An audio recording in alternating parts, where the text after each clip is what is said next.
Hello and welcome. इस video में हम डिस्कस करेंगे Helene Cixous as a feminist.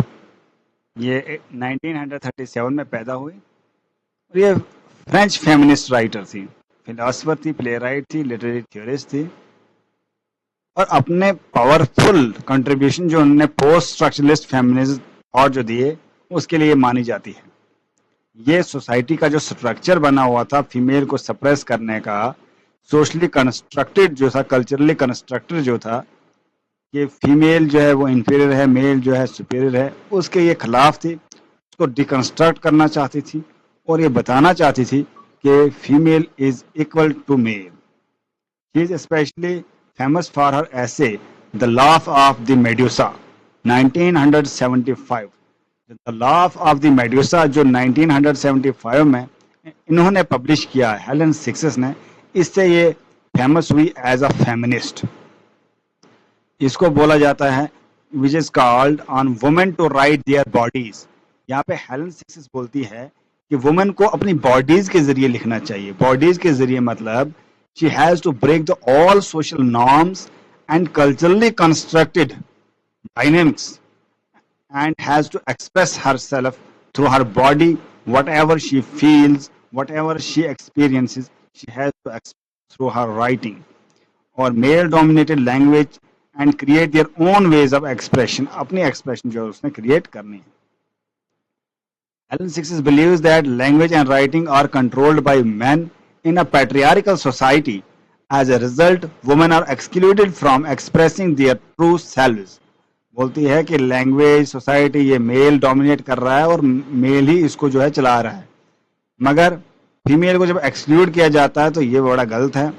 She argues that women must reject these male structures and instead develop a new form of writing based on female experience, desire and the body. तो बोल रही है कि जो male dominated society ने जो structure बनाया कि ऐसे लिखना है, इस तरह का कंटेंट होना चाहिए, इस तरह का प्लॉट होना चाहिए, इस तरह का राइम होना चाहिए, जो भी पोइट्री नॉवल जो भी है वो मेल डोमिनेटेड सोसाइटी ने बनाई है, मेल ने बनाई है। हमने उसको डिकंस्ट्रक्ट करना है, रिजेक्ट करना है and we have to express our selves, our experience, desire through our body. Body के जरिए अपना पॉइंट ऑफ व्यू जो हमने देना है। और हेलन सिक्स का इम्पोर्टेंट कॉन्सेप्ट जो है वो ये है एक्रीचर फेमनाइन। एक्रीचर फेमनाइन मतलब फेमनाइन राइटिंग। एक्रीचर फेमनाइन का मतलब जो है the laugh of the Medusa में दिया है एक्रीचर फेमनाइन, जो फेमनाइन की राइटिंग, फीमेल की writing, a form of writing that is non linear, emotional, personal, intuitive and bodily. जो नॉन लीनियर है, इमोशनल है, पर्सनल है और अंदर से आती है और बॉडीली व्यूज हैं। As a way for women to reclaim their voices. और इंसानों की जो वुमेन जो रिक्लेम करते हैं वॉइस को, वो है एक्रीचर फेमनाइन। मतलब expressing your self through body, through your experience, through emotion and personal intuition. Helen Sixes also believed that women have been silenced and made passive throughout history, and that literature, philosophy, and psychoanalysis have reinforced this by portraying women as lack, absence, other. तो Helen sixes ये भी believe करती है कि women को silence किया गया है, पैसिव समझा गया है पूरे हिस्ट्री से, और लिटरेचर, फिलॉसफी सब मेल डोमिनेट कर रहे हैं।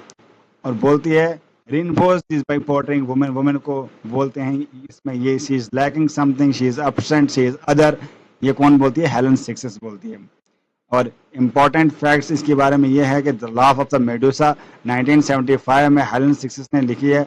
ये वुमेन को अर्ज करती है अपनी बॉडी से बोलो, एक्सपीरियंस से बोलो। एक्रीचर फेमनाइन जो इन्होंने दिया है, इसका कॉन्सेप्ट यह है कि free flowing emotion, feminine mood of writing होना चाहिए, beyond male logic, male logic दूर रिकंस्ट्रक्ट करना है। पोस्ट स्ट्रक्चरलिस्ट फेमिनिस्ट मतलब इन्फ्लुएंस हुई थी जैकस देरिडा से, जिसने ऑफ ग्रामेटोलॉजी लिखा है, उससे इन्फ्लुएंस हुई थी। और फ्रेंच साइकोलॉजिस्ट जो था, फिलोसफी, फेमिनिज्म एंड लिटरेचर को जो उन्होंने क्या किया, मर्ज किया, कंबाइन करके लिखा है। किसने? हेलन सिक्सेस ने। मिथ रीराइटिंग की बात की है, क्योंकि मेडुसा में इसने चैलेंज किया है मॉन्स्टर को, मेडुसा को एज ए मॉन्स्टर बोला है और नेगेटिव इमेजेस को चैलेंज किया है। or influence with it alongside Luce Irigaray, Julia Kristeva. She forms part of the French feminist trade which deeply impacted feminist literary theory and psychoanalysis. उसको impact किया. तीन important quotations जो हमने अभी याद करने इसके बारे में, हेलन सिक्स के बारे में, वो ये है, write yourself, your body must be heard. ये कौन बोलती है? Helen six. Write yourself, your body must be heard. दूसरी इंपॉर्टेंट कोटेशन है, woman must write herself, must write about women and bring women to writing. Medusa is beautiful and she is laughing. ये important quotations हैं जो कि exam point of view से बहुत important है. मिलते हैं नेक्स्ट वीडियो में नेक्स्ट टॉपिक के साथ. तब तक के लिए बाय. इस चैनल को सब्सक्राइब करना ना भूलें.